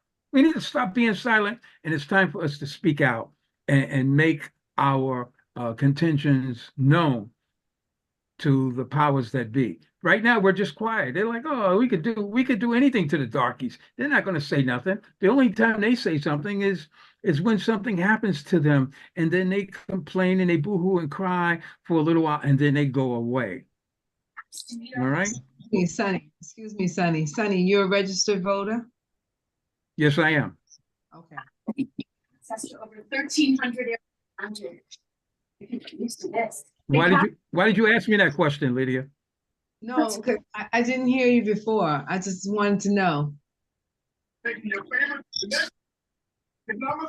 Yeah, I was a registered voter, and I was also called to be and this was something that was mentioned on the after Tylon's show yesterday. I was also called to be on a jury. I was part of the jury pool, and there were certain things that, because they interview you, they want to know where your head is at, where you're at, what you're doing, whatever, before they allow you to be a juror. And I just wasn't their kind of piece of work for them. So, I got paid for the time, which was, I don't know, $40, $45, something like that, for that one day. But I knew that whole thing was a bunch of malarkey. It just wasn't. People really need to stay out of court. They definitely need to stay out of court because it's a big gamble. Court is run by the Democrats, okay? And how do I know? Because I knew a lot of people in that whole political circle, and I know how they pick judges. I know how judges buy judgeships. I knew about all that stuff, and I know about firsthand, not from the news, not from the media. I know about it firsthand, and our people are sleeping. Our people are really sleeping. I know we think that our vote doesn't count, but guess what? I'll give you an example. On Labor Day, you can get a bunch of darkies out there half naked, dancing, partying, and eating food and cooking and all that kind of other stuff. But you can't get 10 people to come into court with someone in family court. And when they're dealing with child custody or allegations, you can't get 10 people to come in and support that one person. Where's the black commodity? Where's the togetherness? It's not there. That's a bad example to use. Labor Day is for the Caribbean people. No, it's not. No, it's not. Listen. Look, the Caribbean, they black people. They come from all the different countries to come here to walk up and down Eastern Parkway. They are black people. Listen, they're black people, but they have a completely different cultural background than African Americans. Forget about the cultural background. I'm talking about support. That's what I'm talking about, support. Listen, Sonny, they do. You know what they do support? They support the elections that go on in their home countries. They're still avid voters still in their home countries. So I'm not talking about in their home country. I'm talking about here.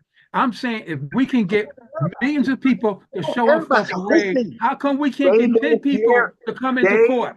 Do not care about here because a large majority of them are here to get as much to use America for how America is made to be used for people who are not from America, to get as much money as possible, to go back to their homes, build their houses, and die in their houses, back in their home countries. They don't want to die. That's good. That's good. But the fact is that the only reason why they can come here and get money is because of the black people that's here fought to make it, so they were able to do that.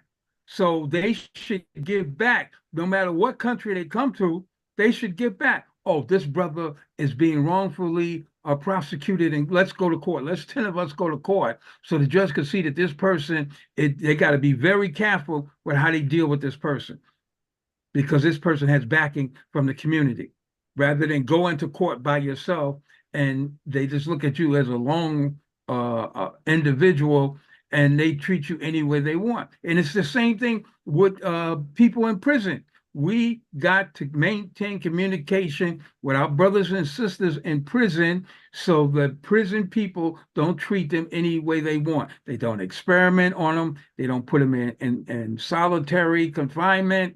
They handle them with care. And this is what I'm saying.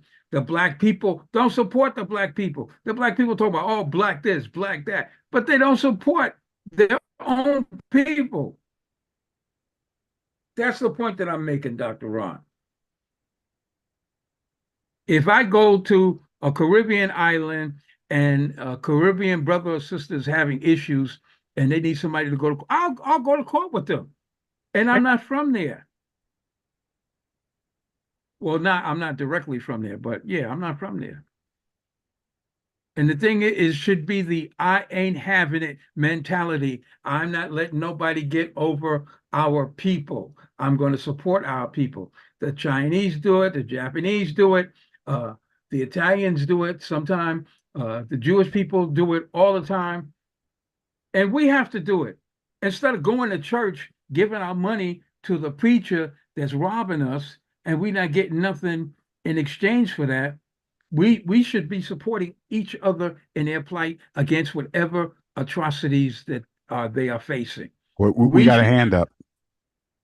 You got a what? We got a hand up. Sheila has her hand up. Yes. Oh, okay, go ahead. I'm sorry. I just want to support Sonny. Now, what you are saying, it's true. Yes, about the sport that these people who are African descendant, I will not use black because black is your special ethnicity in the United States. They should support you and they don't support. And this mentality to see others as brothers and sisters, very specific from the United States. You do that for all of us, but the most of the people who are around the world and are African descent, they don't do this. And I agree with you on this point, Sonny. And I'm also not from the United States, and I'm very connected with different Africans or African descent, and what you are saying, it's completely true. Okay, I can even go further than that. when I was doing a break dance tour through Canada, the black people in Canada were hostile. They were jealous. It was all kind of stuff going on. They didn't like the fact that I was coming from New York, from the United States, bringing this production to Canada. Now, all the non-black people was fine. They came to the program. They paid and they came, they brought tickets, and they treated us like we were celebrities. But the blacks and Canada were jealous. It was just ridiculous. And I hate to see this among our people. And I've been seeing it all my life. So I can't be all pro-black and 100%. And I know that somebody in the back of their mind, oh, they trying to cut me. They trying to stab me in the back. They trying to get what I got. That thought is always there because this is what I grew up around. And the old guys are the worst. They're terrible.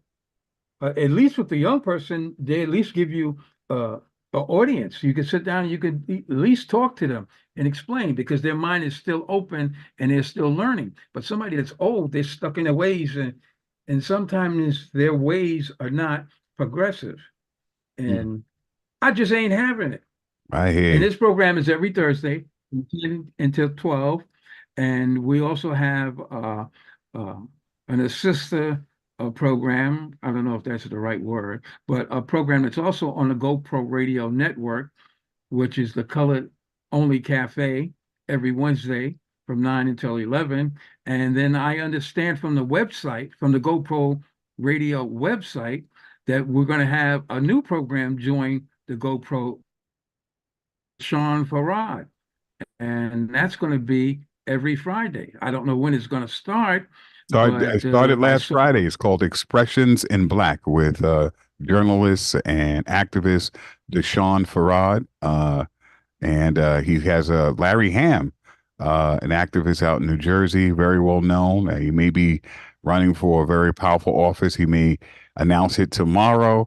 Who knows? We don't know. He may announce it on Deshaun's program, but tune in for that. And you can just go to GoProRadio.com and you can get access to everything. I mean, you can see this show by going to GoProRadio.com. What time? What time is the show? Well, you know, What it's a time is the podcast. So we'll launch the podcast every at noon on every Friday. You'll see a brand new episode. Oh, okay, cool. And I'd like to welcome him to the GoPro Radio Network. And I know he recently became an employee of the Amsterdam News, if I'm correct, if my memory serves me correctly. And I want to say congratulations to him. Right. And then, you know, tomorrow. But he's probably. Yeah. Tomorrow, I just want to announce that I'm also going to be joining him and a few other friends. You know, people who know me know I don't really go out much.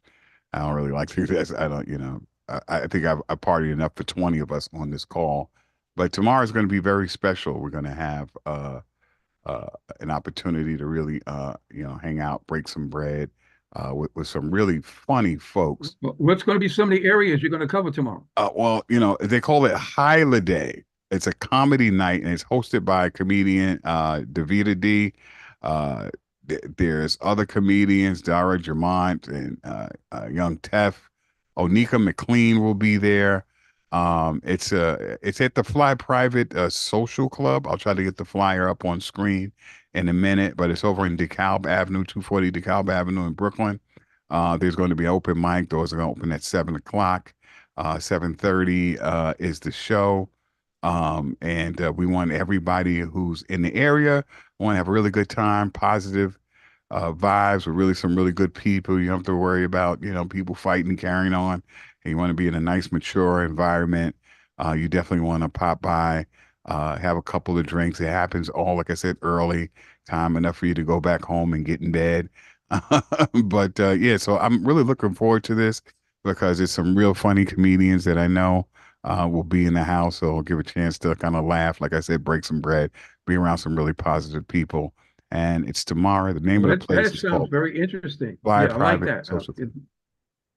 Right. It sounds like that's going to be in the Clinton Hill area of Brooklyn. Yeah, downtown, Clinton Hill. You can get access to it. It's not too far from the Barclay Center. There's buses and trains all over the place. So if you want to do that, you can do that. Hopefully we'll, like I said, see some folks. Let me get the fly up on the screen too for a really quick minute. Okay. And then and while you're doing that, I just want to remind everybody the way to go is Trump for re-election. Trump for No. re-election. Okay. And you're not listening to the media. This is somebody, I am somebody that knows him or have known him personally. So I know that stuff in the media is propaganda. And I'm just telling y'all, so y'all know. So every time y'all hear all these different stories, oh, he's going to be a dictator.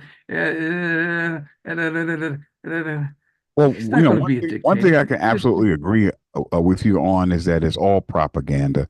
Democrats, Republicans, they got us voting for nobody. There's no one who's going to serve the interests of Black people, African Americans, and people who are coming to this country to get back some of those resources that has been stolen even from their country because of the international cartel, which is America, that goes into other countries, exploit its resources. It makes itself rich, and so much so that a lot of people who come here are trying to get some of those riches back into their country. The racism in this country is unlike anything on this planet. So whatever has happened to Black people in this country, trust me, it's coming to a country near you if you're in another country and you think you're safe. The arm of imperialism and racism and all that is long reaching, and we have to realize it has to be a better way. You're talking about Trump, and you doing collections and things like that. And I think people who have supported you. You should vote for them. You should support people who support you. Period. However, I'm saying this is much larger than your experience, my own personal experience, or the experiences of everybody on here. What is really at play is that there's have and have-nots, and that there is a cabal. There is a very small clique and a very small club that none of us are a part of. None of us. And a lot of people like to think that they're special and they're different and this, that, and the other. But the people who really control all the important things in this world, and they want more and more for themselves, less for us. And we keep playing this game on all these personalities because it's entertainment. We're all being manipulated while other people are living their best lives. And the majority of us are struggling. The overwhelming majority of people right now, I talk about the rent, because we're talking about real estate. The rents in New York City, $5,000. You have to pay over $5,000 if you want to live in a 2-bedroom apartment in a decent area, a decent community. That's our reality, and that's what people should be really concerned about. That the divide is getting larger and larger. All of these so-called wars and all of these resources, I call them proxy wars, because these people are manipulating the death and devastation and destruction for profit.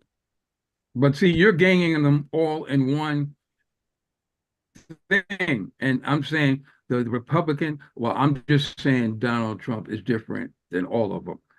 And to me, since I personally know him, he's not the same as them. Okay. And the thing is that we have to stop sitting back and just pulling the thing that says Democrat, Democrat, Democrat.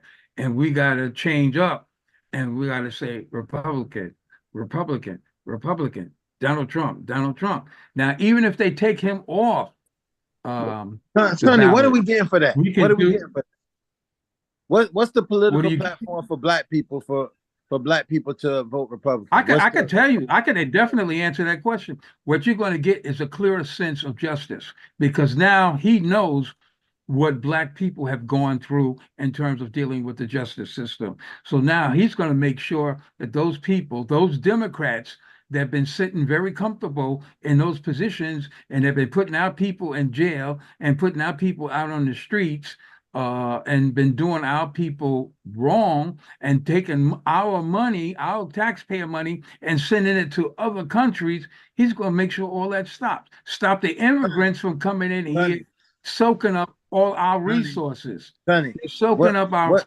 especially Sonny, what states are that? What states are the Republican? New York City. They're soaking up our resources. There are people that are positions, and they've been given a priority because of this current president. Sonny, what? Go ahead. Listen, let me say something to you, Sonny. I'm not sure if you know or you understand. I know that New York, I know you have a very good understanding of New York, but New York is not the rest of the United States of America. The majority of states like Alabama, Mississippi, Georgia, Florida, Tennessee, parts of Texas, Louisiana, most of the major slave Confederacy states are run by Republicans, and I'm pretty sure that you cannot convince most of the black people who have conscience and knowledge and the wisdom about voting to vote for Republicans in their states, because those Republicans have not offered or did anything to benefit their lives in any way. The reason why the people vote Democrat, because at least in their mindset, they feel that the Democrats offer them handouts, give them the welfare state. They're going to give them something, and they also allow this idea that, hey, what they're doing is supportive. But I understand clearly what you're saying when you think about this in reference to New York, because New York is a very liberal friendly place. They got some different things going on than it does in the rest of the world. But the rest of the United States is not New York. Ron, I would only in New York City. It appears to be. New York City is very crafty and very sophisticated at oppressing people. When I say they make it look good, they know how to put bumper stickers on things and really let you die slowly. Like that frog that heats up on a pan. It's not quick. It's very slow. It's with these little policies. It's kind of like even with the little verdict that you saw yesterday or this week that we got with Jonathan Majors. And when you see the court systems, the educational system, and this is where the slow death is happening. And what people should really look at is New York is the biggest testing ground of the new manifestation of in which the oppression is going to represent itself as helping you, as a helping hand, or a war on something, or a war on poverty, war on crime, all these kinds of things, all these little cute little bumper stickers that is going to do the opposite, the direct opposite of what it says that it's going to do. We're going to help young kids. They're going to destroy young kids. We're going to stop crime. Crime is going to increase. Just last week, and you could do the research on this, last weekend, over 20 murders of young black men from the ages of 13 was the youngest, to 24 were murdered in Chicago. One guy was murdered and put in the back of a trunk, and they burnt the car up. This is just a kind of like a microcosm of, on one hand, you have these people acting as though they are your friends. We have no friends. We have to be clear on that, and that the most insidious form are the people who are patting you on the back. And this is why I agree with Sonny to the extent, and acting like they're your friends, and they are your enemies. Yes, they are. And they don't have our best interest at heart. And yes, I do agree. Call it instead of the independent party, call it the Black Party. You can call it whatever party you want, as long as it represents the people and the people come together. But until that happens, we still have to do something. We can't sit back and say, "Oh, I'm not going to vote." We can't do that. We can't do that until we. Why we can't do that? Why because people act like voting is. We've been voting for years, and everything has been getting incrementally worse on every front. You want to talk about education? We want to talk about healthcare, whatever. We want to talk about the judicial system. We've been voting, and we have record numbers of black people in positions, but they have no power. We have to stop this illusion of that these places are opportunities to give black people power. That's what we're doing right here on this program is way more than voting. There's things that we can actually do for each other on a daily basis. We don't have to wait for that November, whatever date it is that happens, to vote or to have our voices heard or to become activists or to declare reparations. It's about our ideology and our mindset of not having it. Like your slogan is not having it. You do more all year round than this cheap cornball exercise of going in some booth and you feel like you struck a blow and going to improve the life of your friends, your family, your kith and kin because you pressed the lever. It's already rigged. The fact that we have to choose between Biden and Trump is already rigged. That's what I'm trying to explain, is that this system, Democrats, whole voting I thing, understand is that. And what I'm saying is that if enough of us come out, all right, and at least attempt, that's not the only thing. Voting is not the only thing. Us coming together is the thing. Us devising our own party is the thing. Yeah, I agree on we that. got to have our own party. Together. We can't be a part of their party. Their party is for them. We need our party for us. But it's not the party. That's what I'm saying. It's not the party. It's the system. If we have a party, let's say there's a fully functional black party, right? Now we're going into the same system and we're agreeing to the terms. Say, okay, now we got our politician. Yeah, but the politician, guess what he has to do? He has to swear an oath, and we have to abide by the rules of the Constitution. It's another setup. This whole that's why when I say the whole, I'm talking about the entire system. It needs to be demolished from the bottom because from its inception, it happened with the theft of the land of the Native Americans, the theft of our resources and our people coming to this country. The people who so-called was talking about liberty and freedom had slaves. That's a horrible contradiction. The Constitution is rotten.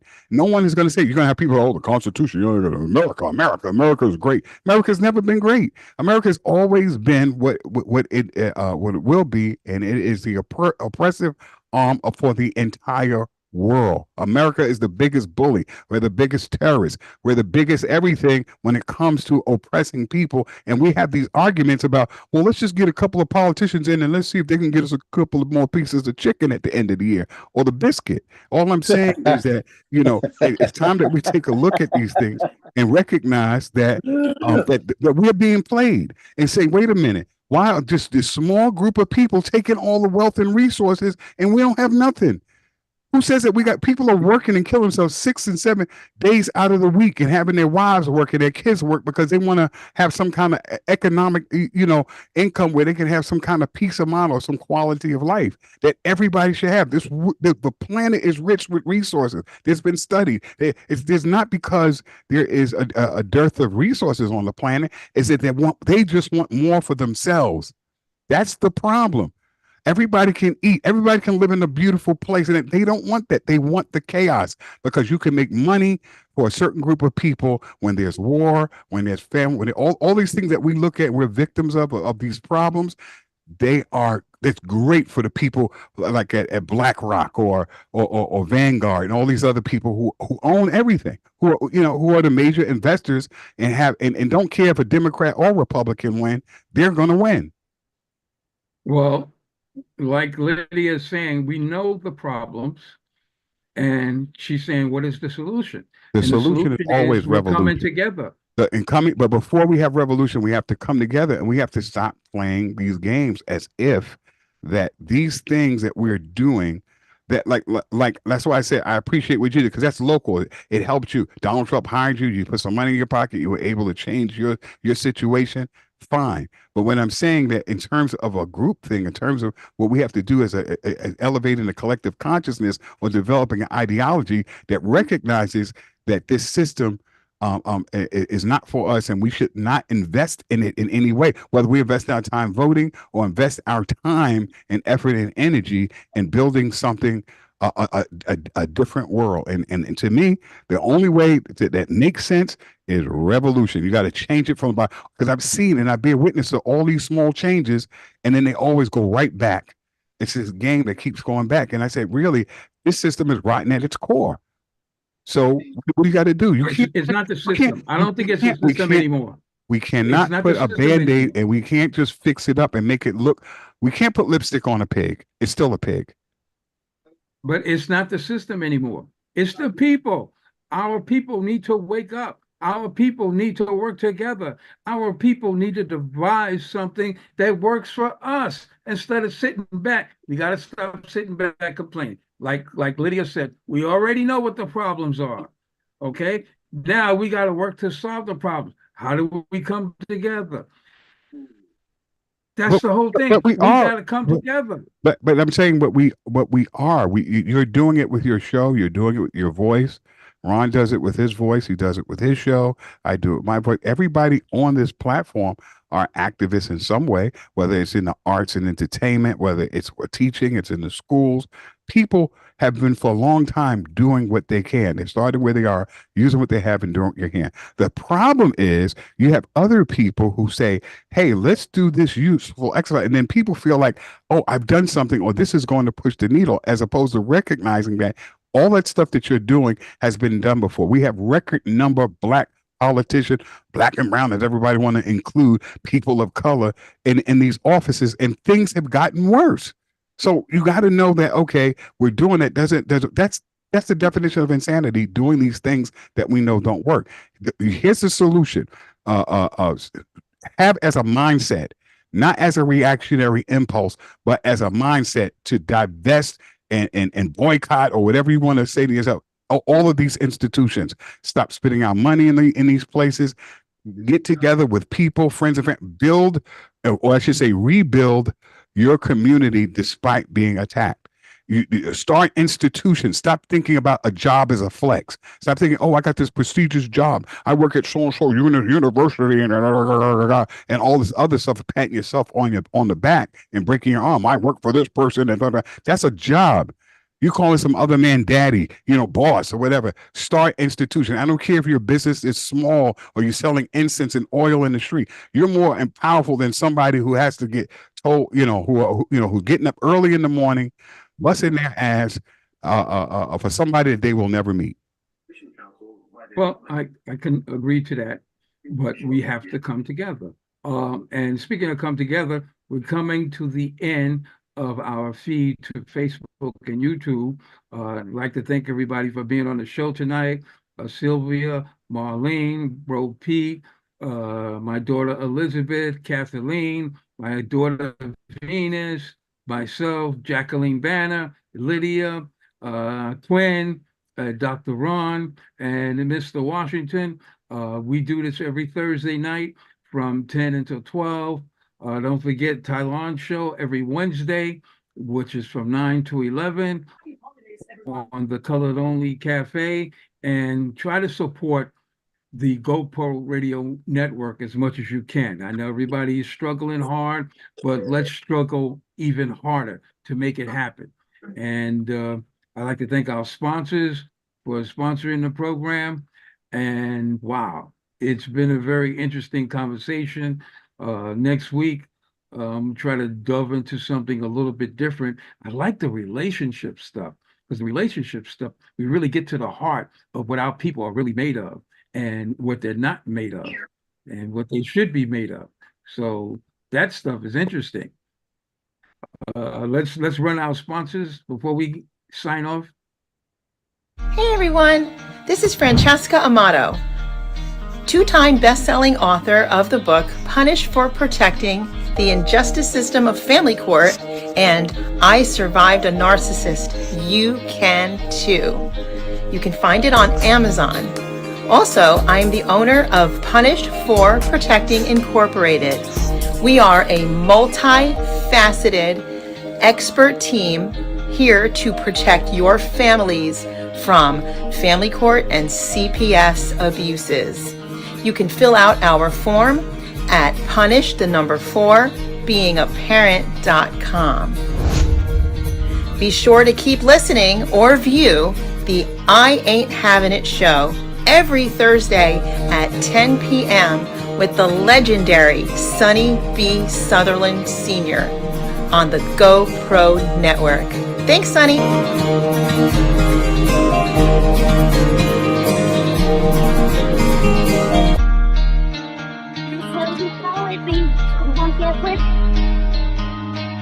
You're listening to content developed by the GoPro Radio Network, the fastest growing network in the galaxy. GoPro Radio Network. Listen to the voices in your head. Say my name, say my name, say my name, say my name. This is Sonny B. Southerland Sr., and of course, there's a junior, and there's even a Sonny B. the third. Let's do this next commercial. Neck pain, back pain. Ouch! But now there's Pillow Max, the new armrest pillow. Pillow Max provides full arm and elbow support while driving. One size fits all. Pillow Max is the perfect remedy for neck, low back, and trap pains while traveling in your car. I recommend the Pillow Max to all my patients. Pillow Max comes in black and white and has a machine washable cover. Pillow Max is awesome. Pillow Max. Pillow Max. Available at retailers worldwide.